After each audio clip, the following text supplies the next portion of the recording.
کیجئے گا۔ اللہ نے ان سے اپنے حبیب سے کہا مانگو۔ پروردگارہ جب تجھے پتہ ہے کہ ان کو چاہیے تو منگوا کیوں رہا ہے؟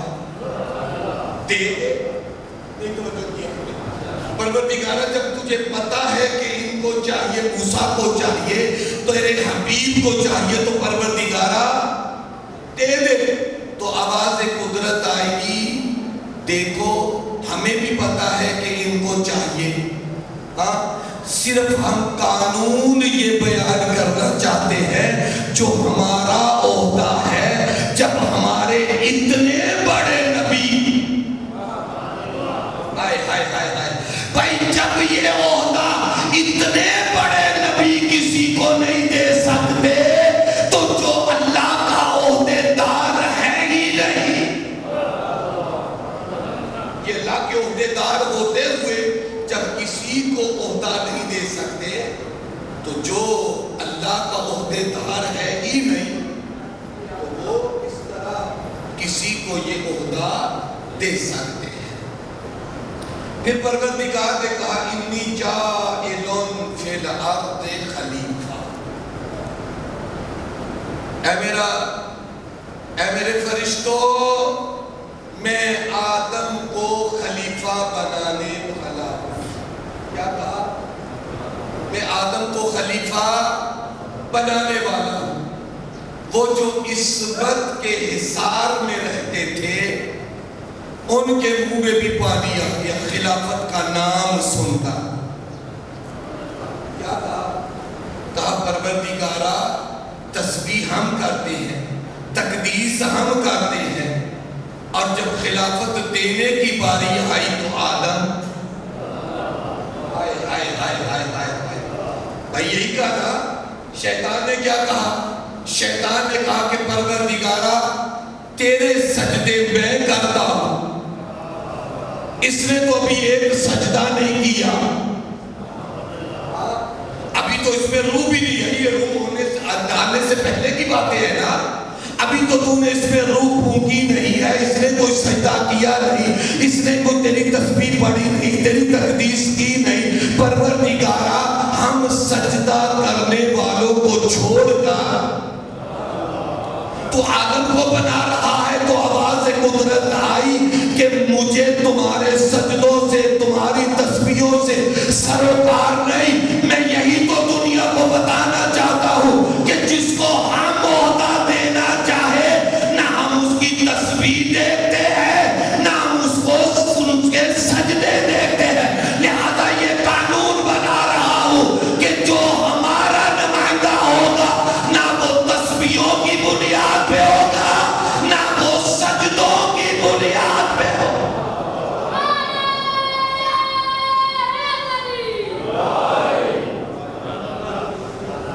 نہ وہ تسبیحوں کی بنیاد پر، نہ وہ بہت قیمتی جملہ کہہ دیں۔ آپ مجھے بتائیں ملائکہ نے کیا کہا؟ نحن نسبح بحمدک ونقدس لک، پروردگارہ ہم تیری تسبیح کرتے ہیں، ہم تیری تقدیس کرتے ہیں۔ تو پروردگار نے ان کی تسبیح و تقدیس کو مان کر کیا ان کو خلافت دے دی؟ نہیں دے دی۔ پروردگارہ ان کو خلافت دے دے، یہ تو تیرے معصوم فرشتے ہیں۔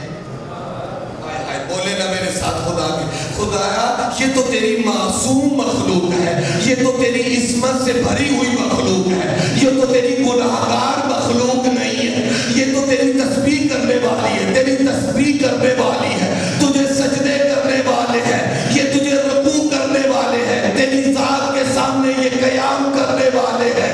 پروردگارہ ان کو دے دے، پروردگارہ یہ تو تیری معصوم مخلوق ہے، پروردگار ان کو اپنا عہدہ نہ دے کر، خلافت نہ دے کر، پروردگار کہتا ہے کہ یہی تو قانون ہم پوری کائنات کو بتانا چاہتے ہیں۔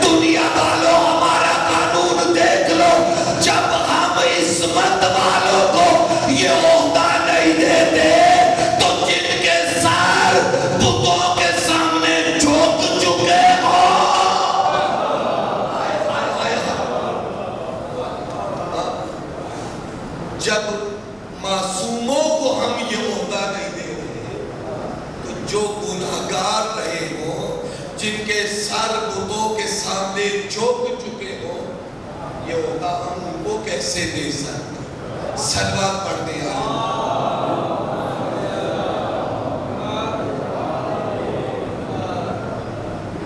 اچھا، دنیا والوں نے علی علیہ السلام کو ایک طرف کر دیا اور ایک محلے میں اکٹھے ہو گئے، اور اکٹھے ہونے کے بعد ایک کو نامزد کر دیا اور کہا جی کہ یہ خلیفہ۔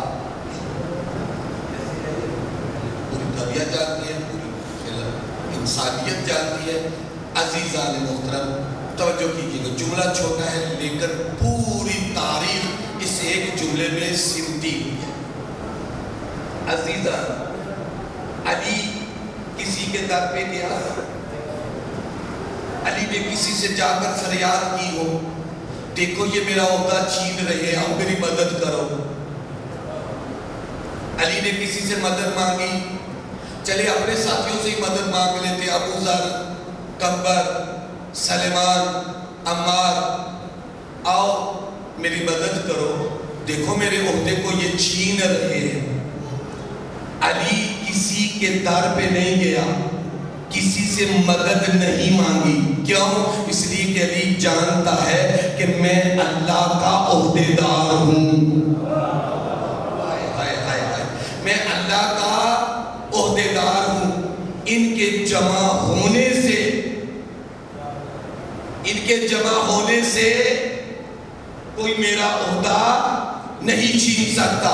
اور ان کا توجہ کیجئے گا، ان کا ایک محلے میں جمع ہو کر ایک کو نامزد کرنا، یہ اس بات پر دلیل ہے کہ اگر یہ عہدہ اللہ کی طرف سے ہوتا تو ان کو جمع ہونے کی ضرورت نہ پڑتی، جمع ہو کر بتا دیا یہ ہمارے ہیں، اللہ کے نہیں ہے۔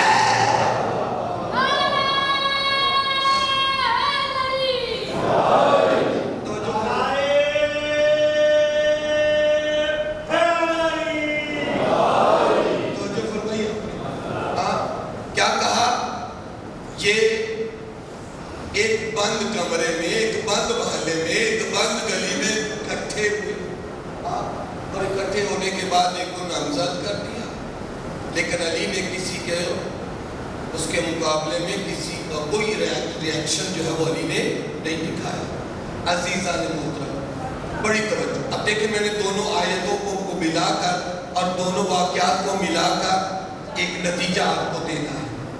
اللہ نے جب آدم کو عہدہ دینے کا ارادہ کیا، اللہ نے جب آدم کو عہدہ دینے کا اعلان کیا تو ملائکہ کو ایک بند کمرے میں اکٹھے ہو کر یہ نہیں کہا کہ میرے فرشتوں بات سنو کہ میں اللہ آدم کو عہدہ دے رہا ہوں۔ کیا کہا؟ اللہ نے سارے مجمع عام میں آدم کی خلافت کا اعلان کیا۔ توجہ نہیں کر رہے ہیں بھائی، اللہ نے آدم کی خلافت کا اعلان کسی بند کمرے میں نہیں کیا، مجمع عام میں کیا ہے۔ اب تاریخ کے آئینے میں منتقل ہونا آپ کا کام ہے، اشارہ میرا کام ہے۔ عزیزان محترم، اگر آپ نے پہچاننا ہو کہ یہ اللہ کا بنایا ہوا ہے یا لوگوں کا بنایا ہوا ہے تو بس پہچان لینا بند کمرے میں کس کا اعلان ہوا، مجمع عام میں کس کا اعلان ہوا۔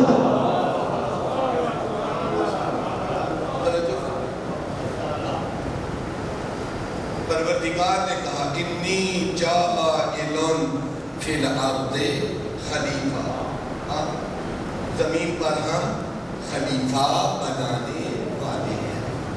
عزیزان محترم، بس میں ایک چھوٹی سی بات کروں اور میں گفتگو کو سمیٹوں، انشاءاللہ اسی کے اوپر جو ہے وہ ہماری بہت زیادہ آئندہ آنے والے ایام میں جو ہے وہ گفتگو ہے۔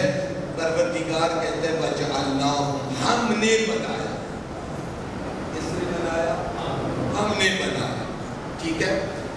موسیٰ علیہ السلام سے بنی اسرائیل نے تقاضا کیا کہ موسیٰ اپنے ہمارے لیے تقاضا کرو کہ وہ آسمان سے ہمارے لیے من و سلوا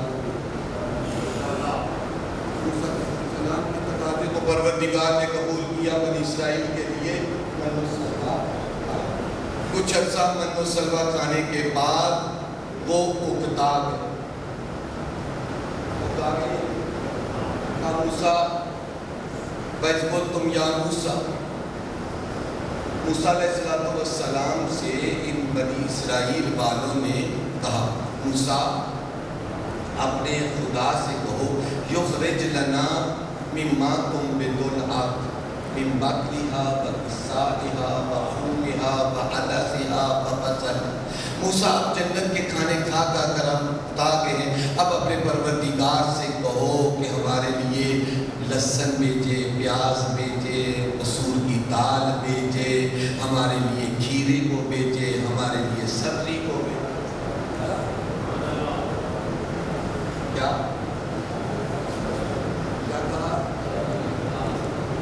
کہا کہ اپنے پروردگار سے کہو کہ اب ہمیں لہسن پیاز بھیجے. تو پروردگار دیکھیں, پروردگار نے پہلے ان کو من و سلوا دیا. من و سلوا بہتر تھا یا لہسن پیاز بہتر تھا؟ بولے نا سارے, بولے ذرا. من و سلوا بہتر تھا یا پیاز؟ ہاں, من و سلوا بہتر تھا. تو جب کسی سے مرغ کی بجائے دال مانگی جائے, جس گھر میں مہمان آیا ہو اور اس سے وہ آ کے کہ جی آج میرے لیے دال پکائیں, گوشت کو رہنے دیں, تو گھر والا خوش ہوتا ہے یا ناراض ہوتا ہے؟ یہ تو میری اور آپ کی سب کی بات ہے. ہاں, خوش ہوتا ہے یا آپ کو اگر 1200 کا چھوٹا کلو گوشت لا کر پکانا پڑے اور پاؤ دال جو ہے وہ اگر لائے تو سارے گھر والے کھا لیں, خوش ہوتے ہیں یا پریشان ہوتے ہیں؟ ناراض ہوتے ہیں یا خوش ہوتے ہیں؟ گھر والے خوش ہوتے ہیں. تو اللہ سے انہوں نے بہتر کا تقاضا کیا تھا یا بدتر کا؟ بولو نا میرے ساتھ, بہتر کا تقاضا کیا یا بدتر کا؟ کمتر کا تقاضا کیا یا بہتر کا؟ کمتر کا. تو اللہ کو خوش ہونا چاہیے تھا یا ناراض؟ بولو نا, اللہ کو خوش ہونا چاہیے تھا یا ناراض؟ اللہ کو خوش ہونا چاہیے تھا. چلو من و سلوا سے جان چھوٹی, ہاں, دال پیاز. ہاں, لیکن قرآن کہتا ہے اتستبدلون الذی هو ادنی بالذی هو خیر اهبطوا مصرا فإن لكم ما سألتم وضربت عليهم الذلة والمسكنة وباءوا بغضب. پروردگار نے کہا موسیٰ اچھا ان کو من و سلوا چاہیے جو ہم نے ان سے کہا, ان سے کہہ دو کہ شہر میں داخل ہو جائیں, ان کو من و سلوا کی بجائے دال بھی ملے گی, پیاز بھی ملے گا, لہسن بھی ملے گا, اور اس کے ساتھ ساتھ ہم نے فقر کو, محتاجی کو ان کے اوپر مسلط کر دیا ہے, اور ہم نے ان کو اپنے غضب کا محور بھی بنا دیا. بھائی اللہ من و سلوا کی بجائے جب پیاز کا, لہسن کا تقاضا کیا, اللہ خوش نہیں ہوا بلکہ اللہ ناراض ہوا. اللہ نے ان کے اوپر محتاجی کو مسلط کر دیا, اللہ نے ان کے اوپر فقر کو مسلط کر دیا. تو پروردگارا تجھے تو خوش ہونا چاہیے تھا. آواز قدرت آتی ہے میں خوش نہیں ہوتا. کیوں؟ اس لیے کہ انہوں نے بہتر کو چھوڑ کر کمتر کو. اس کا مقصد یہ ہے جو بہتر کو چھوڑ کر کمتر کو اپنائے, اللہ خوش نہیں, ناراض ہو.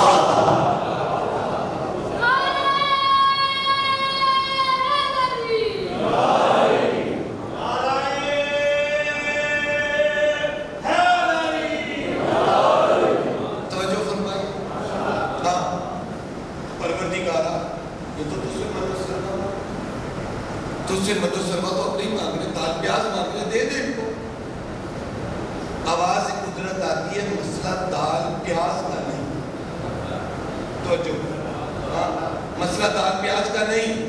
مسئلہ یہ ہے کہ انہوں نے ہمارے انتخاب پر اپنے انتخاب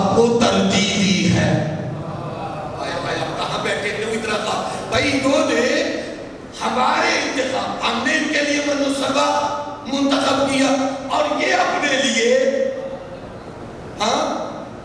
یہ اپنے لیے دال پیاز مانگ رہے ہیں. مسئلہ یہ نہیں کہ یہ دال پیاز مانگ رہے ہیں، مسئلہ یہ ہے کہ یہ ہمارے انتخاب پر اپنے انتخاب کو ترجیح دے رہے ہیں. اب اگر آپ خاموش رہے تو مجھے بڑا افسوس ہوگا.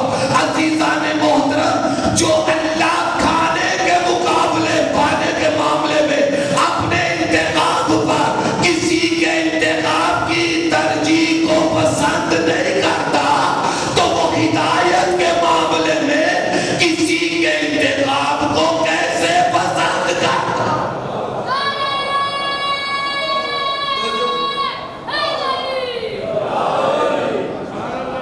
جو اللہ کھانے کے معاملے میں کسی کے انتخاب کو پسند نہیں کرتا، وہ ہدایت کے معاملے میں کسی کے انتخاب کو کیسے پسند کرتا؟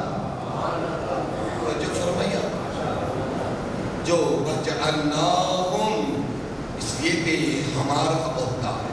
جب ہمارا ہے تو ہم نے یہ حق کسی کو نہیں دیا کہ وہ اس عہدے کو دوسروں تک منتقل کرے.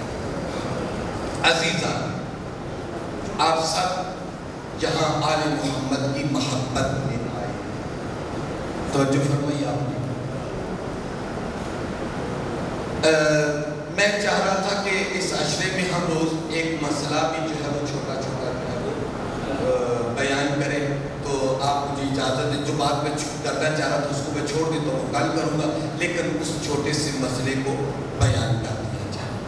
تو چونکہ یہ مسئلہ جو ہے وہ سب کے لیے مبتلا میں ہے اور یہ تمام عبادتوں کی بنیاد ہے، اساس ہے. اور میں نے اکثر دیکھا ہے جتنا بڑا ہوگا وہ زیادہ اس میں غلطی کرتا ہے. جتنے زیادہ بڑے بزرگ ہیں وہ اس میں غلطی بہت زیادہ کرتے ہیں. دیکھیں، وہ مسئلہ ہے وضو. ہم پریکٹیکلی جو ہے وہ وضو کو جو ہے وہ انجام دیں گے. یہی بیٹھا ہوں گے آپ توجہ کیجئے گا. میں آپ کو جو ہے وہ وضو میں دو چیزیں ہیں، باقی کو چھوڑ دیں، جو میں بیان کرنے لگوں ان کو یاد رکھیے. وضو میں دو چیزیں ہیں، دو چیزوں، ایک ہے دھونا اور ایک ہے مسح. کیا ہے دھونا؟ دھونے اور مسح کرنے کا نام کیا ہے؟ دو چیزوں کا دھونا ضروری ہے اور دو چیزوں کا مسح کرنا ضروری ہے. دو چیزوں کا دھونا اور دو چیزوں کا، کن دو چیزوں کا دھونا ضروری ہے؟ ایک چہرہ اور ایک انگلیوں سے لے کر ان انگلیوں تک دھونا ضروری ہے.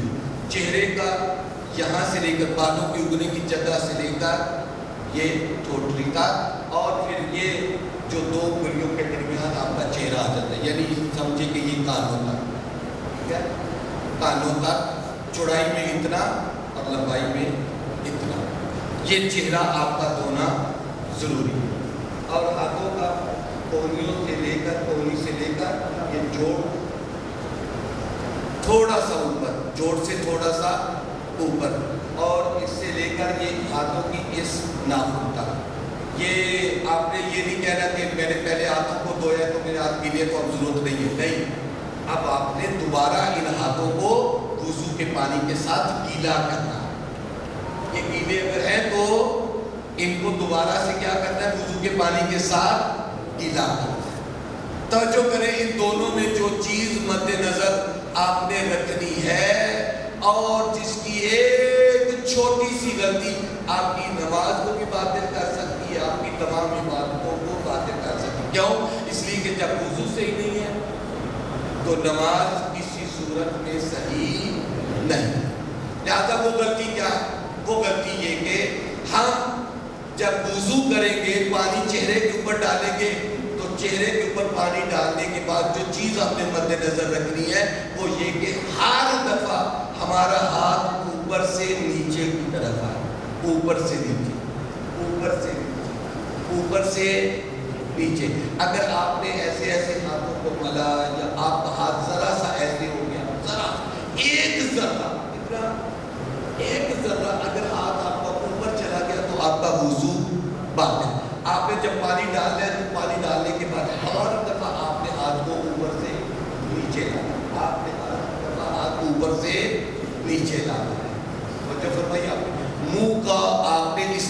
2 مرتبہ آپ نے پانی ڈالا، ایک دفعہ واجب ہے، ایک دفعہ مستحب ہے، تو آپ نے 2 دفعہ پانی ڈالا یہاں سے لے کر یہاں تک، اور چڑائی میں یہاں سے کانوں کے یہاں تک آپ نے جو ہے وہ اپنے چہرے کو دھونا ہے۔ جن کی داڑھی گھنی ہے وہ ذرا انگلیاں اس میں جو ہے وہ مار لیں، اگر نہیں بھی پانی جاتا کوئی مسئلہ نہیں ہے، اوپر والا حصہ بھی جو ہے دھل جائے وہ تو جو فرمائی۔ اس کے بعد آپ نے یہ جو آپ کی گوبھی ہے اس کے اوپر سے آپ نے یہ اوپر سے یہاں سے نہیں بلکہ اوپر سے، یہ اوپر سے اس لیے دھوئیں تاکہ جو ہے وہ آپ کو یقین حاصل ہو کہ جو آپ کا واجب حصہ ہے وہ ادا ہو۔ توجہ فرمائی آپ نے، تو آپ نے اس کو بھی پانی ڈالنا ہے۔ اس میں بھی جس چیز کا آپ نے خیال کرنا ہے وہ آپ نے ہر دفعہ ہاتھ کو اوپر سے نیچے کرنا، اوپر سے نیچے، اوپر سے۔ اگر آپ نے ایسے ایسے جو ہے وہ کر دیا ایسے ایسے تو آپ کا وضو جو ہے وہ، میں نے اکثر دیکھا ہے لوگوں کو پانی ڈالتے ہیں تو بس ایسے ایسے جو ہے وہ ہاتھ جو ہے وہ ملا اور جو ہے وہ وضو جو ہے وہ کر دیا۔ توجہ فرمائی آپ نے۔ لہٰذا آپ نے پانی ڈالنے کے بعد ہر دفعہ اس طرف سے بھی ہاتھ کو دوبارہ کر، اس طرف سے بھی انگلیوں کے درمیان بھی جو ہے وہ مارے تاکہ آپ کی کوئی جگہ خشک نہ رہے۔ ایک بال برابر بھی جگہ آپ کی خشک رہ گئی تو وضو باطل ہے۔ لہذا اس کونی کے اوپر سے لے کر عورتیں ہو یا مرد ہو، دونوں کے لیے سیم حکم ہے، کوئی فرق نہیں۔ لہذا ہر دفعہ آپ نے ہاتھ اوپر سے نیچے جو ہے وہ آپ نے لے کر جانا۔ پہلے آپ نے دائیں ہاتھ کو دھونا، پھر آپ نے بائیں ہاتھ کو بھی سیم اسی طرح آپ نے 2 دفعہ پانی ڈال کر اس کو جو ہے وہ آپ نے دھونا ہے۔ اس کو بھی آپ نے ہر دفعہ ہاتھ اوپر سے، یعنی جب آپ اس کو ماریں تو یہاں سے جب آپ کا ہاتھ آ جاتا ہو تو آپ دوبارہ ہاتھ اوپر کی طرف جاؤ، ایسے نہیں تو جب نہیں آتا یہ۔ اس کے بعد آپ نے کرنا ہے مسح آپ نے یہاں اس سے لے کر، اگر آپ کے بال جو زیادہ بڑے ہیں تو پھر آپ ہاتھوں کی انگلیوں کو آپ بالوں کے اندر لے جائیں، اور اندر لے جانے کے بعد یہاں جہاں آپ کے بال اگ رہے ہیں ان سے پہلے آپ نے اپنے مسے کو ختم کر دینا۔ اگر آپ کا یہ ہاتھ اس پانی کے ساتھ جو پیشانی کے ساتھ لگا ہوا ہے، اگر آپ کا مسے والا ہاتھ اور یہ پانی آپس میں ٹچ ہو گئے تو وضو باطل ہے۔ لہٰذا آپ نے، اگر آپ کی درمیان سے مانگ نکلی ہوئی ہے پھر بھی ٹھیک ہے، اگر نہیں نکلی ہوئی تو اپنے ہاتھ کو جو ہے انگلیوں کے بالوں کے درمیان لے جائیں اور اس طرح کھینچیں، یہاں تک کھینچیں، ہاتھ کو آگے نہ لائیں، یہاں بالوں کی انگلی کی جگہ سے پہلے جو ہے آپ کے ہاتھ کو کھینچ کر آپ نے کیا کرنا ہے، مسے کو ختم کرنا۔ تو جو فرمایا، اس کے بعد جو ہے وہ آپ نے دائیں ہاتھ سے دائیں پاؤں کا اور بائیں ہاتھ سے بائیں پاؤں کا مسح کرنا ہے۔ وہ توجہ کریں، جب آپ نے مسح کرنا ہے تو اکثر افراد جو ہے ایسے کرنا ہے، ایسے، یہ آپ کا ہاتھ مسح نہیں کرنا بلکہ آپ پاؤں کو کھینچنا، پاؤں کو ہاتھ کو پاؤں پہ کھینچنا ہے، پاؤں کو ہاتھ پہ نہیں کھینچنا۔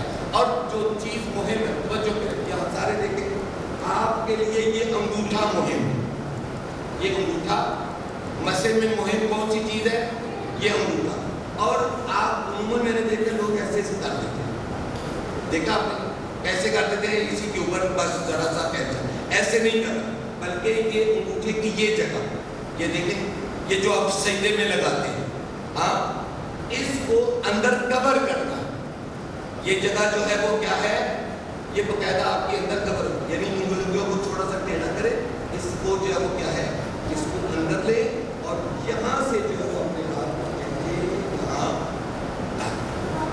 راضی ہو گئی بات، سمجھ آ گئی ہے نا؟ لہٰذا دونوں ہاتھوں کو آپ نے، آپ کا پاؤں جو مکمل سکون میں ہو، ٹھیک ہے، پاؤں آپ کا حرکت میں نہیں ہونا چاہیے، اور یہ اگر انگوٹھا ہے تو انگوٹھے کی یہ جگہ آپ نے اس کے اندر ایسے باتیں ہوگی، سمجھ آ گئی ہے نا؟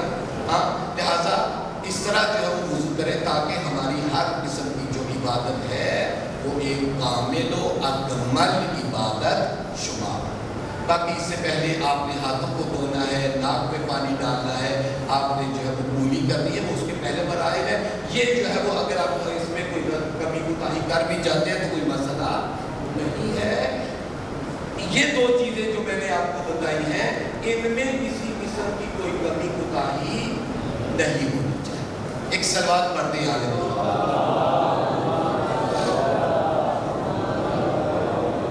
اچھا عزیزان محترم وَجَعَلْنَاهُمْ پروردگار کہتا ہے کہ ان کو امام ہم نے بنایا. آل محمد کبھی کسی کے در پہ نہیں جھکے اس لیے کہ ان کو خدا نے بنایا ہے. مولا کائنات اپنے گلے میں رسی ڈالنے کو قبول کر لیتے ہیں لیکن کسی کے سامنے اپنی نظریں نہیں جھکاتے. زہرا پہ چلتا ہوا دروازہ گر جاتا ہے قبول کر لیتے ہیں صبر کر لیتے ہیں لیکن کسی کے سامنے اپنے ہاتھ کو نہیں پھیلاتے. کیوں؟ اس لیے کہ انہیں پتا ہے کہ ہم اللہ کے بنائے. اگر دنیا اللہ کے بنائے ہوئے کو مان لیتی تو کبھی بھی زہرا کے لال کو مدینہ چھوڑنے کی ضرورت نہ پڑتی. اللہ کبھی بھی حسین کو مدینہ چھوڑنے کی ضرورت نہ پڑتی. اگر دنیا اس بات کو مان جاتی کہ حسین اللہ کا بنایا ہوا ہے تو کبھی بھی حسین کو ماں کی قبر کو چھوڑنا نہ پڑتا. انسان ہر جگہ کو آسانی سے چھوڑ دیتا ہے لیکن جس شہر میں اس کی ماں کی قبر ہو اس کو چھوڑنا انسان کے لیے بہت مشکل ہوتا ہے. عزاداروں یزید کی طرف سے پیغام آیا ولید کے پاس کہ حسین کو بلا کر بیعت کی جائے بیعت کروائی جائے. اگر بیعت نہیں کرتے تو ان کی گردن کاٹ دی جائے. پیغام ملا میرے مولا حسین کو. حسین علیہ السلام جناب سیدہ زینب کے پاس آئے. بہن زینب مجھے دربار میں بلایا گیا ہے. اپنے دلوں کو آمادہ کریں. یہ غم کے ایام ہیں. مولا لوگ کہتے ہیں کہ جب محرم کا چاند نظر آتا تھا تو ہمیں اس بات سے اندازہ ہو جاتا تھا کہ صادق آل محمد کے گھر سے رونے کی صدائیں بلند ہونا شروع ہو جاتی. ایک مجلس میں جناب ابو بصیر مولا کے صحابی بھی بیٹھے ہوئے تھے, امام صادق بھی بیٹھے ہوئے تھے, اور امام صادق نے ابو بصیر سے کہا ابو بصیر میرے جد حسین کے غم میں رو کیوں نہیں رہے. اپنا تار رومال دکھایا, کہا مولا دیکھیے یہ میرے آنسو سے گیلا ہے میرا رومال. میرے مولا فرماتے ہیں ابو بصیر جب میرے جد حسین پہ رویا کرو اس طرح نہ رویا کرو کہ جس طرح تم رو رہے ہو, اس طرح رویا کرو جیسے بوڑھی ماں اپنے جوان بیٹے کے جنازے پہ رو رہی ہے.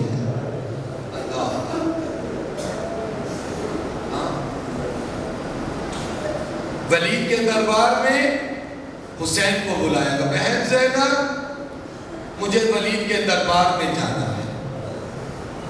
جو ہی حسین نے کہا نا مجھے ولید کے دربار میں جانا ہے, جناب زینب نے 30 ہاشمی جوانوں کو ننگی تلواریں دے کر حسین کے ساتھ بھیج دیا. میں ہاتھ باندھ کر کہوں گا بی بی یہ تیرا بھیا آج ولید کے دربار میں جا رہا ہے. بی بی اتنا خیال ہے کہ بھائی کو اکیلے نہیں جانے دے رہی. بی بی یہ تو مرد ہے, تجھے اتنا خیال ہے 30 جوانوں کو حسین کے ساتھ بھیج رہی ہے. بی بی کل جب تو خود دربار میں جائے, ہائے ہائے ہائے ہائے ہائے, اپنی صداؤں کو بلند کرو خدا کے لیے. یہ چھپ کاریا آنسو بہانے کا زمانہ نہیں ہے عزیزو.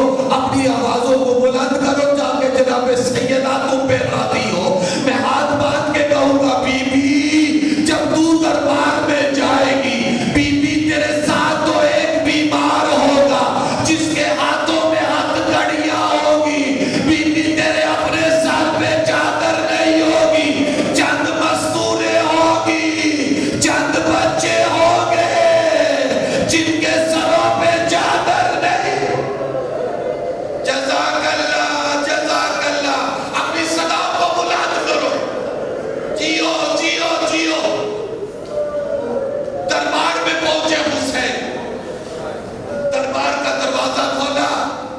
حسین اندر جانے لگے، عباس پیچھے آئے، حسین نے عباس کے سینے پہ ہاتھ رکھا، بھیا حسین، بھیا عباس تمہیں نہیں جانا، اگر میری آواز بلند ہو جائے تو بھیا پھر مجھ سے پوچھنے کی ضرورت نہیں ہے، اندر چلے آنا۔ بس ادارو حسین اندر گئے، ولید نے مولا حسین سے بیعت کا تقاضا کیا۔ حسین کہتے ہیں ولید رات کی تاریکی میں بیعت کے معاملے طے نہیں ہوتے، صبح ہونے نے دیکھیں کہ کس نے بیعت کرنی ہے کس نے بیعت نہیں کرنی۔ جب حسین یہ کہہ کر جانے لگے، مروان ملعون نے کہا ولید اگر حسین چلے گئے خون کی ندیاں بہہ جائیں گی، حسین تیرے ہاتھ نہیں آئے گا، لہذا بھی وقت ہے یا بیعت لے لے یا گردن کاٹ دے۔ یہ کہنا تھا حسین مروان کے قریب گئے، کہا اب ملعون مجھے قتل تو کرے گا یا وہ کرے گا؟ بس ازادارو یہ کہنا تھا۔ حسین کی آواز بلند ہوئی، حسین کا شیر دربار کا دروازہ توڑ کر اندر آیا، چوئی عباس اندر آیا، حسین نے عباس کے سینے پہ ہاتھ رکھا، عباس یہ تیرے جہاد کی جگہ نہیں، تیرا جہاد کربلا کا میدان۔ جیو جیو جیو، خود کرو، چپ چپ کے نہ رہو، اپنی آوازوں کو بلند کرو، خدایا ان کی آوازوں پہ رحم کر، تمہاری آوازوں پہ پاک بی بی رحم کر۔ میں ہاتھ باندھ کے ایک جملہ کہوں گا، مولا عباس ابھی تو حسین نے فقط بلند آواز کی، مولا اس وقت آپ کی حالت کیا ہوا ہوگی جب حسین بلند آواز سے کہہ رہے تھے کون ہے جو حسین کی مدد۔ جیو جیو، تھک کے نہیں رونا، یہ رونے کے جہاں بس ازادارو حسین آئے گھر میں، بہن زینب چلنے کی تیاری کرو، اب یہ مدینہ رہنے کے قابل نہیں رہا۔ میں نے ابھی عرض کیا نا کہ جس شہر میں انسان کی ماں ہو، ایک آدمی دن پڑھ رہے تھے، میں نے اپنے ایک دوست سے کہا کہ تم وہاں غربت کی زندگی کر رہے ہو، وہاں تمہارے لیے وسائل نہیں ہے، میرے پاس چلے آؤ، میں ہر قسم کے وسائل تمہیں یہاں دوں گا۔ اس نے کہا مولانا یہ بات تو ٹھیک ہے، آپ مجھے وسائل دیں گے، مجھے آپ پر یقین بھی ہے، لیکن مولانا میں یہ شہر نہیں چھوڑ سکتا۔ آپ کیوں نہیں چھوڑ سکتے؟ کہا اس لیے کہ اس شہر میں میری ماں کی قبر، اللہ جانے اس حسین نے مدینے کو کیسے چھوڑا ہوگا جس مدینے میں حسین جیسے امام کی زہرا جیسی ماں۔ جزاک اللہ، جزاک اللہ، جزاک اللہ۔ میں سناؤں آپ کو یہ کیسی بات ہے؟ جب زہرا کی شہادت ہوئی، علی نے کفن دفن مکمل کیا، اور کفن دفن کے بعد بچوں کو آواز دی، بچوں آؤ ماں کا آخری دیدار کر لو۔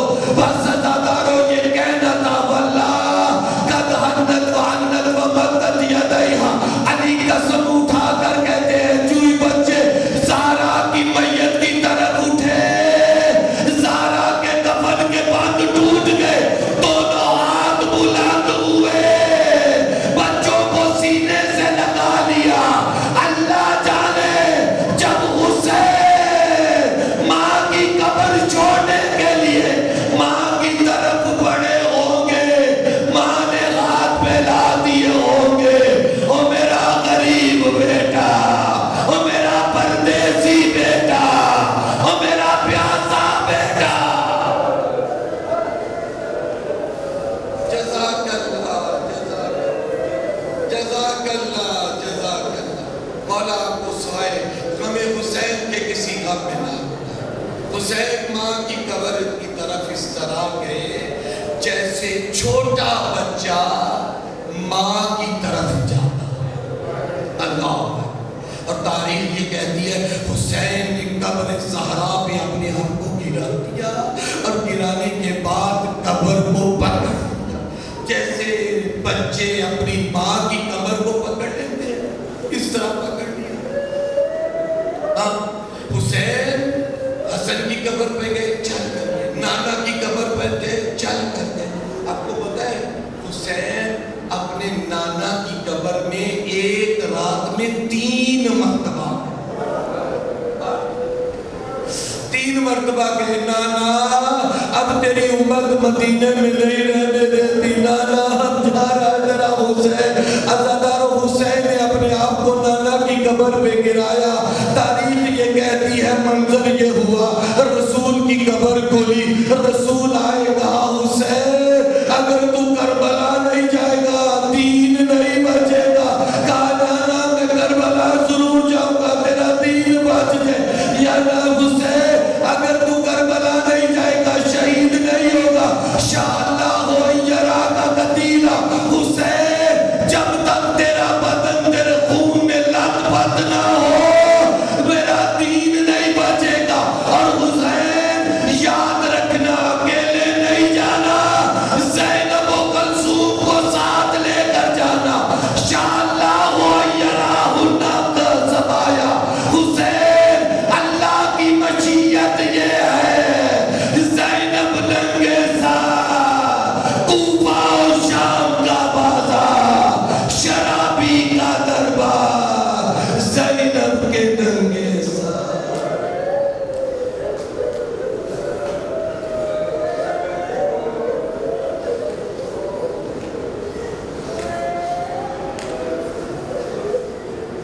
وَسَيَعْلَمُ الَّذِينَ ظَلَمُوا أَيَّ مُنقَلَبٍ يَنقَلِبُونَ إِلَٰهِي بِحَقِّ الزَّهْرَاءِ وَأَبِيهَا وَبَعْلِهَا وَبَنِيهَا وَسِرِّ الْمُسْتَوْدَعِ فِيهَا۔ پروردگارہ تجھے واسطہ محمد کا بہتی ہوئی آنکھوں سے آنسوں کا صدقہ، یہ غم حسین میں بہتے ہوئے آنسوں کا صدقہ۔ پروردگارہ یہ تیرے مظلوم بندوں کے غم میں بہتے ہوئے آنسوں، پروردگارہ یہ بڑے انمول آنسوں ہیں۔ امام صادق علیہ السلام فرماتے ہیں اگر تم غم حسین میں اتنا روتے ہو کہ تمہاری آنکھوں سے اتنا آنسو نکل آتا ہے جس سے مچھر کا پر بھیگ جائے، تو پروردگار تمہارے سارے گناہوں کو معاف کر دیتا ہے۔ بہت بڑا مقام ہے پروردگارہ تجھے واسطہ اس گریے کا، حسین پہ رونے کا۔ مولا ان تمام افراد کی گریہ کو، عزا کو، یہاں آنے کو، بیٹھنے کو، غم حسین کے سننے کو، فضائل حسین کے سننے کو اپنی بارگاہ میں قبول و منظور فرما۔ پروردگارہ اس ذکر کے صدقے تیری بارگاہ میں، تیرے گھر میں بیٹھے ہوئے ہیں مولا، ہم سب تیری بارگاہ میں یہ اعتراف کرتے ہیں ہم تیرے گناہگار بندے ہیں، تیرے معصیتکار بندے ہیں، تیرے نافرمان بندے ہیں۔ پروردگارہ لیکن تو بڑا رحمان ہے، رحیم ہے، کریم ہے مولا، تجھے مظلومیت حسین کا صدقہ مولا ہم سب کے گناہان صغیرہ و کبیرہ کو معاف فرما، ہماری خطاؤں کو معاف فرما، اور اللہ ہمیں گناہوں سے بچنے کی توفیق عطا فرما۔ ہمارے والدین کے گناہوں کو معاف فرما، جن کے والدین اس دنیا سے جا چکے ہیں، چلے گئے ہیں، والد، والدہ، والدین، پروردگارہ سب کے گناہوں کو معاف فرما۔ پروردگارہ تمام شیعان حیدر کرار کے گناہوں کو معاف فرما۔ پروردگارہ تجھے واسطہ آل محمد کا مرنے سے پہلے ہمیں توبہ کی توفیق عطا فرما۔ محبت و ولایت آل محمد پر مولا